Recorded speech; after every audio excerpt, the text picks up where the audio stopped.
Welcome, everyone, to today's episode of Your Seven Cents. I'm Terry Wilderman, your host, and I'm a speaker, an author, and a trainer who loves to talk about communication, stress resilience. But as you know, I also love to get into intuition. I love talking about angels and how we integrate it all into a very logical, practical practice where we can grow our businesses on all cylinders. So it's the practical, logical, energetic, the spiritual, and we bring it all together so that we can create success in a very coherent fashion. We have a very dynamic guest with us today, someone who I am privileged to call friend. Liberty Forrest is a super dynamic woman who keeps me on my toes. Let me tell you, she's as tuned in, if not more so than I am. And let me tell you, there are things that comes out of her mouth sometimes that I have to go, okay, did I really just hear that? Yes, I did. So Liberty Forrest, let me introduce you to her, is an award-winning author, Huffington Post contributor who has written several books and coloring books. I love that, coloring books, on inspirational self-help, nonfiction, and paranormal thriller saga fiction. Oh, that sounds so juicy. Liberty's background is in social work and counseling, later adding hypnosis to her bag of tricks to help her with her clients. Now, previously living in rural England, and we talked about, I keep seeing her there all the time. Previously living there, she was there for 5 years. 5 years, and appeared monthly on Sue Merchant's evening show on the BBC radio. That is really cool. Doing psychic phone-ins for listeners. Now, I just lost your I just lost your bio, Liberty. Just lost it. I'm so sorry. Okay, it just decided to go away on me. Is that something psychic there? What happened? Is that something psychic? Okay. So currently, she is a popular YouTube host where she does psychic readings for the Zodiac, as well as frequent live streams during which she connects viewers with loved ones in spirit. That's really pretty cool. She also answers questions of a psychic or spiritual nature, along with offering guidance to assist people in overcoming various personal challenges so that they can get unstuck in life and business and find happiness and personal fulfillment. Welcome aboard, Liberty Forrest, to Your Seven Cents. It is so happy to have you here today. I am so happy to have you here today. Well, thank you. It's really my pleasure to be here, and I'm honored to call you my friend as well. And yeah, I know you keep seeing me in England. I did about 12 years there. Wasn't nearly enough, and with some luck, I'll be moving back soon. I do see you there. I've always seen you there. I mean, I see you part of the landscape. I see you walking through the meadows. I just see you integrated with the British landscape, the English landscape. I lived there for 2 years, as you know, and I absolutely love it. And I think you belong there. I really do. So, Liberty, here you are. We're talking about business. We're talking about intuition. How do we incorporate this in business? And I would love to hear from you. How has your intuition and your guides assisted you in creating a successful business? Well, by not listening to them, the universe kind of slapped me upside the head repeatedly, really. It's kind of how that happened. And, my intuition became my business. Excuse me, pardon me. It really was a case of, I almost felt bottlenecked into getting to this point of using my psychic and mediumship abilities for my work, because I rebelled against it for years. I did it, but I always dreaded it. I always had this confidence issue that was silly because I kept getting it right time after time after time. They don't let you on the BBC for 5 years if you don't know what you're doing. So I had all this proof, but I still had this something in me saying, well, what if I don't get it right this time? What if? And it drove me crazy. But so I kept trying all these other things that I knew I could do for work, and everything failed, one thing after another after another. And this kept coming up, and I'd push it away, and it would come up, and I'd push it away, and it would come up, and I'd push it away. And then things got kind of desperate. putting it mildly. And I was shaking my fist at, heavenward one night, just like, oh, come on, what do you want from me? I was doing all these other things that I know that I meant to transform a lot of lives. I know that from my numerology and just, that's just who I am. It's what I do naturally. And so I was trying all these other things I know to do that, writing and meditation instruction and being a homeopath and all these other things where I was helping and healing people, but nothing seemed to be working. And nothing seemed to be working. Okay, because here's what I know. You're talking about intuition in a really big way. Mm-hmm. It's all part of your journey. You're talking about numerology, and a lot of our folks don't understand what numerology is about. Can you share a little bit about that before we get Sure. It's I used to think it was just a bit of fun, and I sort of dabbled in it and thought, oh, this is kind of fun. And then when I was living in England, I think it was at my first art exhibition, and somebody came and bought one of my paintings to use in one of his books. And then I later connected with him. Turned out he was a numerologist and hired me to do a cover of one of his other books. So I thought, oh, just for fun, let's give this a try. And he worked out my birthday. Now, there are two different ways to do it, and there's a standard way that people know to do it that doesn't always work. You have to do both ways. I won't get that detailed, but I'm just saying I thought I had a certain set of numbers, and they weren't they weren't at all, and it kind of didn't fit. So I let him do my numbers for me, and I went over to hear about the results, and he sat there for a long time telling me all about myself in great detail, and it absolutely blew me away. Wow. It was frighteningly accurate. So he taught me everything he knew, and I started using it myself, not just for my own life and work, but also for other people. So it's part of my business now. But one of the things that's really important is you can get 4 different numbers that you derive from your birth date. It takes a lot of calculating and whatever, but you get these 4 numbers, and then from those are the ones to kind of start with. And when you master those, then you can start looking at your name and other things. But it's really important also to be paying attention to your personal year, because that changes every year on your birth date. You become, you enter a different personal year number. And for example, if you're in a year 9, that's the worst time to start a relationship, start a business. You don't want to launch anything because it's destined to fail. The year 9 is all about endings and completion and letting go and finishing. So there is no energy for that. So it's likely to fail. A year 1. Personal year, not in a life path number. Yeah, that's your personal year, and that changes on your birth date every year. So when you work with those energies, you can maximize the energy. Like I'm in a year 1 right now, and oh my goodness, the stuff that's been coming to me and happening. New beginnings. I really am. Lots of them. It's also a year of rebirth and transformation. There's been lots of that happening. But last year in my year 9, things will fall away. Relationships fall away, habits, lifestyle, anything that needs to go, the energy is with you. So it's a really great time to get rid of anything that doesn't work for you anymore. So how does that work for business people, entrepreneurs? How does it benefit them to know all of that? Oh, massive benefit. Like I said, you don't want to start a new business in a year 9, for example. And then just each year has its own energy about it. A year 2, for example, it's a lot of waiting. Year 1, you plant a lot of seeds because they're not all going to take. So it's a really great thing for those of us who are entrepreneurs to do a whole bunch of different things in a year 1. Start this, start that, try this, plant seeds. Then year 2, there's a lot of waiting.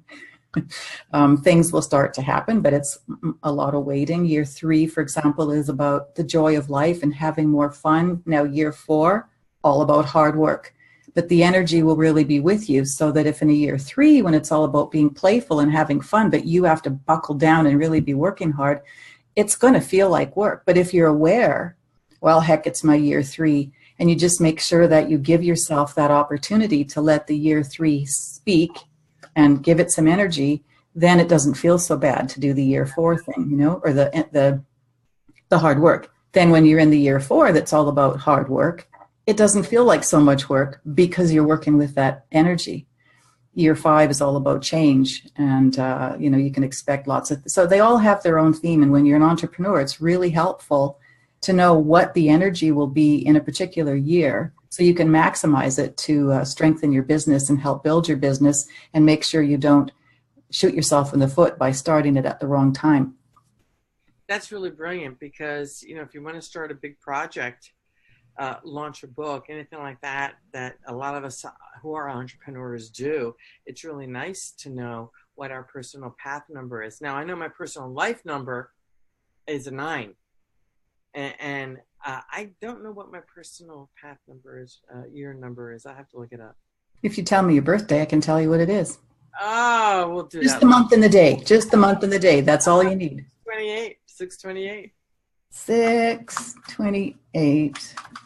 8, 16, 17, 18, 19, and 8 is 20. You're in a year 9. Oh, great. But you're not launching anything new. You are, this is like, no, it's called, but it's something you've done before, and it kind of follows naturally on from what you've been doing. It's not like a totally new thing. If it's something you've already been doing, that's different. If you were to now suddenly decide, I'm going to go and have a construction business. Got it. Something, totally different that you've never done, that would be not good. Oh, okay. So that makes me feel so much better. Thank you for validating that. And it actually makes sense because you are also clearing out parts of your previous business that don't work for you. So you're already in that year 9 energy, letting go of the parts that don't feel so right, and you're bringing more of you into it. So it's just a natural progression. So it's all good. I am. And you're absolutely spot on with all of that. So can you share a story, Liberty, or an example, I should say, of one of the best experiences you had in listening to your intuition? Oh, yeah, absolutely. I've got a bunch, but the very best one comes after what I was saying before about everything I was trying was failing or didn't feel right. And I couldn't seem to make anything work properly in terms of business. Okay. And I finally had this, not my first time doing it, but yelling heavenward with shaking my fist, like, come on, I'm doing all these things that I think you want me to do. I'm writing all these books. I know I meant to do that. And I'm doing this and this and that. And like, what? What do you want from me? I was really upset and kind of took a deep breath and went, okay, refocus. And it was that night I went to bed. Normally I would do my prayer and meditation time before getting into bed, but I was especially tired. It was about 1 a.m. and I went to bed early. That's early for me. And so I'm lying in bed doing my prayer time and my gratitude for all the blessings and all of that. And you know how your mind works really quickly and you just have like flashes of images that tell that story in your head? It was like that. So the little story I'm going to tell you actually took place in a split second, but it was just like image, image, image. And it was so quick. The first image was, and of course that morning while I'm doing this, I'm show me, like I've been asking you to show me, what do you want me to do? I don't get it. So then there's that night and I'm lying there having my little prayer time. The first image was just a snapshot of having a conversation with an award-winning medium I know in England. He used to be on Most Haunted. A lot of people here know that show. And he was one of them. And he's brilliant. He's extremely good. And we used to have these conversations about how he'd quit doing his spirit work and go back to his consulting work to have a steadier income. And every time he did that, life would kind of go tits up. And I remember saying to him, I can see myself sitting in my cottage in England saying, Barry, you know how this works. If you are called into doing spirit work and you ignore them, they send you to your room without dinner until you figure it out. And we had that conversation a few times, and every time he'd go back to doing spirit work, everything would flow better again and life would be happier and it was all good. And I had that conversation with a couple of other medium friends I know who were on TV and that sort of thing.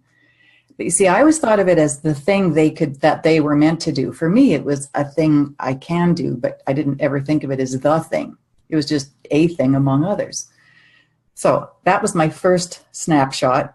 And then the second one was kind of thinking, oh, Oh, hmm. Maybe that's the thing. And then I thought about, like, there's a reason why I've got these abilities. There's a reason why this has been happening to me since I was a kid. And it just kept naturally evolving through my life without my doing anything about it. And I went, oh, okay, maybe I'm supposed to be doing this. And then because, they're just, it's like like I said, I felt like I'd been sent to my room without dinner, really. It just felt like I was being punished almost by the universe. Everything was just so hard. And then I thought about the confidence issue. I thought, yeah, but I really, I hate that. That part's awful. And then there was this, I know this was, angels, spirit guide, I don't know, some divine something, it's saying to me, hang on a minute, confidence issue, you say? That's your mother. That's all the stuff she told me growing up, right? You're stupid and you'll never amount to anything and nobody wants what you have to offer and blah, blah, blah, right? All this negativity and you can't do that before I'd even tried things and just all of that. And I went, oh, this isn't about readings. I have tons of proof that I do really great readings and that I get great information. Like I said before, they don't have you on the BBC if you don't know what you're doing. That's So right. I went, and again, this is all just like bang, bang, bang in a split second. I went to, it's not about the readings, it's the confidence thing from my mother. So I literally could see myself taking that issue and going, dump over here with all the other stuff that she's, given me as lessons that I've been learning for my whole life. And I thank her for those. I mean, she's no longer here, but I thank her for those because they help me do what I do.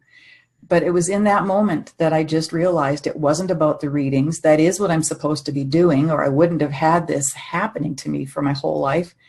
And suddenly I couldn't wait to start doing readings. Nice. As I said, this was just these little snapshots. It was a split second incident where I know that was divinely given to me, especially after my pleading that morning. Just show me, for Pete's sake. And within a couple days, I had a whole bunch of readings booked the following week. And then shortly after that, I'm doing my YouTube thing, and that's been exploding into just a beautiful community. And all the other things that I was doing or trying to do, the meditation, the guided meditations I recorded, the hypnosis recordings I have, the books I've written that are inspiring and healing and all of those things, the courses I've been creating, didn't bother to finish, but I'm finishing now. All of it comes up when I'm doing my live streams and people are asking me questions about some life challenge, something that's happening for them. And I can say, well, I have this product over here that can help you. Or it's even just the things I'm sharing with them. But all of it is now tied together. It all makes sense. So what I'm hearing you say in a nutshell is when we fully step out of the spiritual closet, the angel closet, the fear closet, the miracles in our world happen. It's all about believing in the miracles, but we have to take action first to be able to allow the miracles to happen. Is that true? I would say so. And I kept saying, I know there's a miracle coming for me. I've been praying for a miracle for so long, and I was sure that this was going to be my miracle, my year of miracles. Really has been. Year one. It's a year one. There you go. It's a year one. I'm so happy for you. Thank you. What I know is that when it comes to business, we do run away from those intuitive hits. We do run away from those pieces. And a lot of them is because it's easier to stay in the self-sabotaging emotion than it is to release the self-sabotaging emotion. As a counselor, can you address that a little bit, Liberty? Well, self-sabotage, that's a big one. And, that has a lot of different roots depending on who you are and where it's coming from. Sometimes we just do it to ourselves. Sometimes that was kind of given to us. But yeah, I completely agree that's I think a part of the problem is there's that thing about a fear of failure and or fear of success. A lot of us have one or both of those. But it's confidence. That's the other thing. I mentioned that was a big issue for me. And even though I kept doing the thing I was doing and I did it well, there was still this other piece. And I think you're right. There was a part that probably was a little bit of, I don't really believe in myself, which is maybe where the self-sabotage comes from. they're kind of tied together, I think, that confidence issue.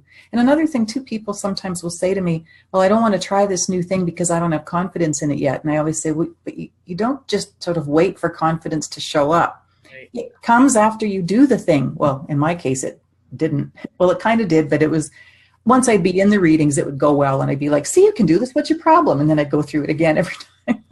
But confidence comes when you do the thing and go, oh, actually, look at this. I am doing this. So I'm curious.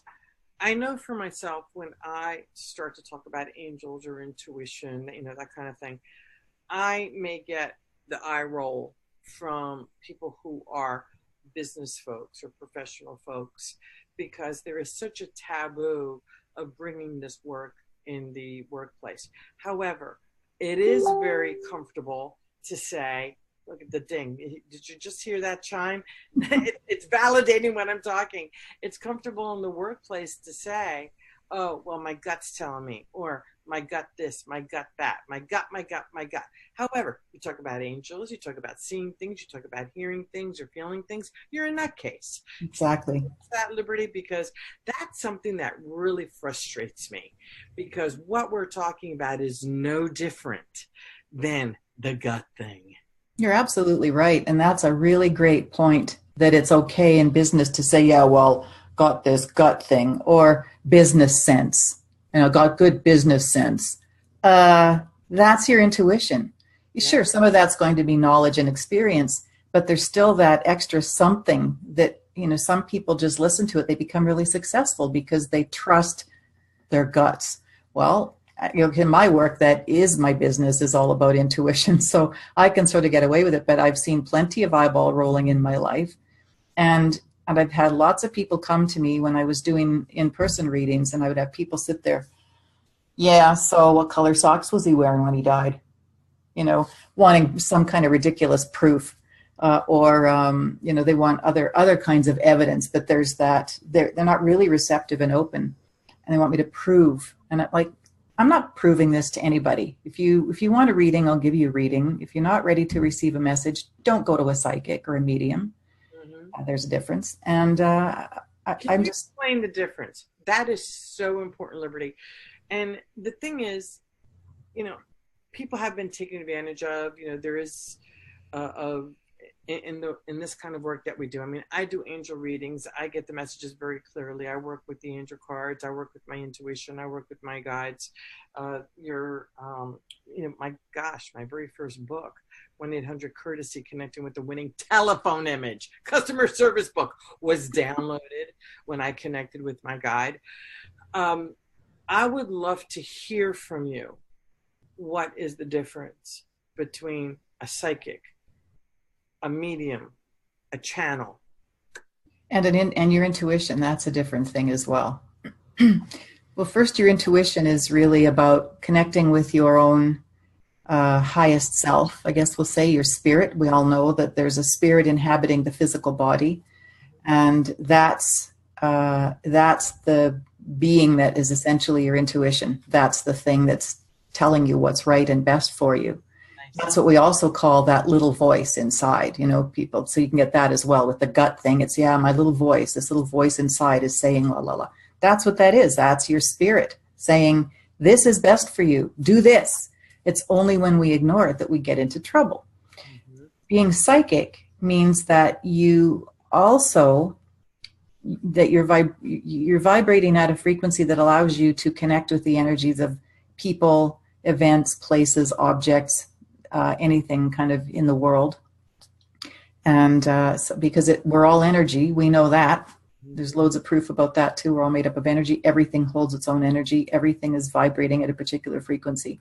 So when you're psychic, you are tuned into those energies. And then to be a medium means that you connect with loved ones in spirit. So, or with this, with spirit. So that means that you have to vibrate at an even higher. Your vibrational frequency has to be much higher. So and they have to bring theirs down so you can meet. And that's why all mediums are psychic, but not all psychics are mediums. And it's why we all have intuition, because we all have that highest self. We all have that spirit being inside us. So we all have intuition. just whether or not we listen to it that's important. I would love for you to repeat. All mediums are psychic, but not all psychics are medium. True. Make that distinction again, because I think it's really important that people understand that. If you look at it as kind of like levels of vibration, the first level is your intuition, where you're connecting with your own spirit. Second level is vibrating a little higher frequency to connect with the energies of other people and objects and events and times and whatever. Third level is vibrating higher so that you can connect with spirit, because they have to lower their frequency. You have to raise yours to meet them. So medium is the highest frequency, then psychics, and then your intuition. But we all have that. And some people use the word channel. Where does that come into the mix? I think that's really just, it depends whether you're, I guess we're talking about spirit beings. So it's really, I guess, about being a medium or having that ability to raise your vibration to that level where you are now receptive to spirit beings or, other beings, not just your loved ones. So it's kind of the same. It's just that you're connecting with different beings. And I know for myself, it took me a long time to understand the differences. I will never forget the one time many years ago where I had a situation in my office when I owned my leadership center, and somebody walked in my office, and we were having a chat, and I kept seeing an image of this person. And I didn't understand what was going on. I'm like, why is this person here? Non-physical being, non-physical person. And to make a long story short, it was a loved one who had passed on. And the way they passed on and so on and so on, there were messages that needed to be given to this person. And this person came in on a sales call. I was training his people. In communications and leadership. And this whole other thing came through. And I was the conduit to deliver this very powerful message, because something had to stop that was happening that was destructive. And I got to tell you, I remember this person walking out, and I'm sitting there going, what the heck just happened? It was so intense. And I know I gave this person immense relief, because the detail was so accurate. I didn't even know them. And they were able to calm down. They were able to get clarity on the situation. So the reason I'm sharing that is a lot of us have that ability. And it can be really scary the first time it happens. Oh, I know that one. Very, very scary, yeah.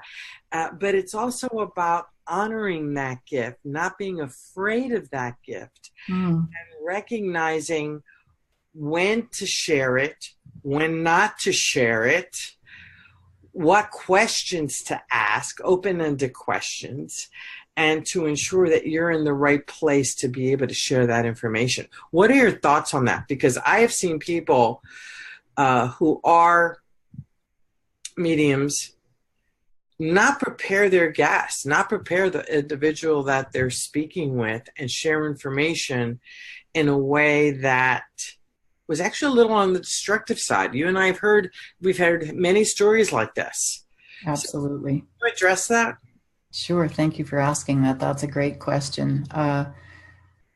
My own experience was terrifying when I started with this. I was a kid and dreamed my two best friends were dead, and woke up, told my parents about it, and they went and brought me the morning newspaper, and there was this article. Oh, wow. Now, this was back in a time when there was nothing like this on TV. There were no psychic fairs. There was nothing. So it was a real shock. It was terrifying. And on top of that, my friends are dead, like these beautiful girls I grew up with. And it was all awful. And after that, things started happening and more information was coming. And it was really scary for a number of years. And then someone I love and respected told me that it meant I'd been possessed by Satan. So now I was really terrified by that time, I can tell you. It's like, no, what do I do with this? and I'll spare you the detail, the blow by blow, but eventually I came to understand just what you'd said, that, this is a gift and the messages are meant to be passed on. But it took me some time to start doing that because I didn't want to upset anyone. And I would I'd get information, say I'm sitting with someone and, sitting with a friend, and I see a spirit there who wants to say something, and they're like, trying to get my attention. And I'm like, oh, wait, shut up, stop, leave it. They wouldn't leave me alone. So eventually I thought, well, maybe I'm supposed to say something, but I was worried about upsetting whoever I was with. But the first time I was brave and delivered this, like very gently, like you said, you got to be careful. And so many people can be really destructive with it. And they talk about, oh, you're going to die. Like that's so unethical and so wrong. But so it's terrible. So I would gently ask, got somebody here who would like to pass on a message. Is that okay? And every time I did it, there were maybe some tears, but they were happy tears. They were bittersweet tears. It always turned out to be a good thing. And I went, oh, well, I guess I'm supposed to do this then. So at least it felt safe with people I knew. Well, then the big test came when it was the first time that it happened with a stranger. I was, I guess, or at least after I kind of had that lesson that I was really supposed to say it no matter what. I'd also come to understand I'm not supposed to edit. Well, you can be careful how you deliver it, right? But, right. And I don't get terrible news anyway. But anyway, I got this message. I'm sitting in a pub in England having a glass of wine. I look across the pub and there's a man who just got his beer from the bar and was walking across to his table. And I knew I had to go and deliver a message. And I thought, are you kidding me? Really? Oh, Lordy, okay. And it had to be a man too, right? They're usually much more skeptical than women. Oh, dear. And it was in a part of England where people are not very receptive to anything. Thanks for the test, guys. I really appreciate it. So took another chug of that wine and walked across the room. And I said, excuse me, but, and I just said very gently, I'm a psychic and a medium, and I was just given this information that I'm supposed to pass on. Would it be okay if I share this message with you? He said, sure. So I told him whatever it was, and I could see he was kind of swallowing hard, and it looked like he was choking back some tears. And he just thanked me profusely and said how much he needed that message. So that confirmed for me the reason for this. It wasn't the first time, it wasn't the last time that happened either. That happened a lot. And it confirmed for me that I am meant to do this, that this is, as one of my daughters put it, she said, it's not a gift for you, Mom, because people say, oh, you have this gift. It's not a gift for me. It's a gift for, she said, that's a gift for the people you read for. That's nice. And I said, oh, well, you'd love my Willow. She's such a precious girl. Anyway, that's absolutely the truth. So, there's a way to approach people, and then there's another way not to, but I do believe the message is always supposed to be passed on. It's just how you do it. That's, be respectful, and that people are broadsided with this and minding their own business. And then there's maybe a loved one who has something to say. That can be a bit of a shock. We're talking about something, though, that we both do this. We ask permission to deliver the message. We ask permission. That's just respectful. And asking the permission, it really makes such a big difference. And ironically, when I became a Reiki master in 1998, and I was working on people and that kind of stuff, I would get all these messages. And the reason I got sent to coaching school, the reason why I went to coaching school was because of Reiki.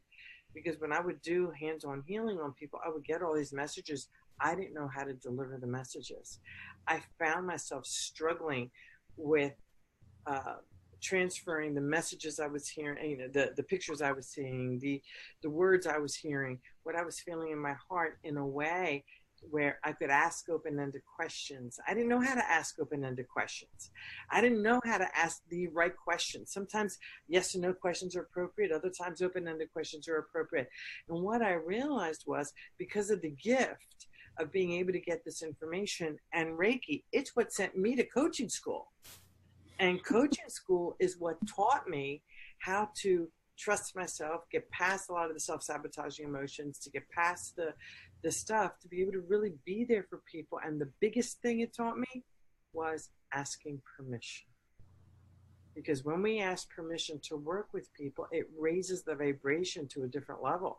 And guess what? We can go show up and we can say, yes, we're psychic, or yes, we're medium, and we have this message. I have a message for you. They have the power. You give them the power of choice. They can say no. And when we give people the power of choice, that's respect. That's integrity. It's ethics. I can actually tell you nobody has ever said no to me. Although I had a preemptive no a while ago with a friend. We were out, a new friend, someone I'd met a while back, and it was our first time going out for a lunch. And she said, by the way, with respect to your work, just so you know, I'm not open to it. And I said, I don't know what you mean. She said, well, if you ever get anything about me, I don't want to know. Because it was like, I forget how she put it exactly, but it was quite stern. And it was basically saying, I don't believe in it. I don't want to hear about it. Keep it to yourself. It's just like, well, okay, because I normally wouldn't. Yeah. I wouldn't anyway, unless not the way she expected. She thought I might just blurt stuff out. If I had anything to say anyway, I would have asked. But that's the only kind of, as I said, a preemptive no that I ever got. But otherwise, every time I've said to anyone I have a message, they always say, oh, yes, please. And it's your delivery style. It's your energy. It's who you are. Well, Miss Liberty, I want to thank you so much for such an engaging conversation. We could sit here for hours talking about this information. I would love to have you. And we do. And we do. We have in the past. Yes. I would love to have you come back to your seventh sense, because there are so many facets to this topic that we're talking about that I would love to tap into with you. Thank you. Please share with the audience, how can they reach you? Thank you. I would love to be back again, and thank you for having me here today. I really appreciate it. And they can find me at, I guess, the easiest, a couple places, Liberty Forest with 2 R's in it.com, or on YouTube. Just search Liberty Forest Psychic Medium and you'll find me. That's actually the name of my channel, I believe. Well, thank you so very much, Liberty. It's been an awesome segment, and I know a lot of people will have lots of food for thought based on our comments together. And to our audience, thank you so very much for being here. Again, I'm Terry Wilderman with Intuitive Leadership and Your Seventh Sense. I'm the best-selling author of Your Enchanted Boardroom, which is specific for entrepreneurs, mission-driven entrepreneurs. So I look forward to seeing you next time, and I wish you much success. Thank you. Take care. See you soon.